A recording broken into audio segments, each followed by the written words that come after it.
Purihin ang Diyos, purihin ang ating Panginoon. Ikaw ba'y may pinagdaraan ng kahirapan ngayon? Sa Ebanghelyo ngayon makita natin na pinagaling ni Jesus ang isang taong bingi at utal.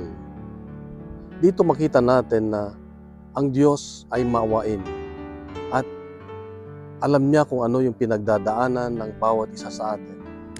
Ang kailangan lang natin ay magtiwala sa Kanya, ilapit sa Kanya o anumang kahirapan na meron tayo at tayo ay Kanyang tutulungan.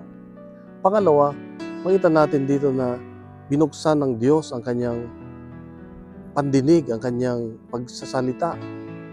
Dito makita natin na hindi lang pisikal ang kailangan ng Diyos na pagalingin, kundi pati na rin yung ating kalooban, ang ating pag-iisip, ang ating buhay.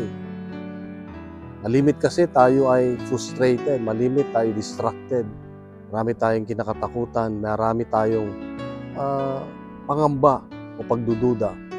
Ang hinihingi ng Diyos sa atin ay isuko ang lahat, magtiwala sa Diyos. Dahil kahit imposible, gagawin niyang posible. Kapatid, mahal ka ng Diyos, mahal ako ng Diyos, mahal tayo ng Diyos. Ito ang Kanyang hamon at paalala sa atin. Ang Diyos ay may magagawa sa iyong kahirapan. Pagkalat natin itong mabuting balita, bukas muli, meron siyang magandang mensahe sa atin. God bless and God bless.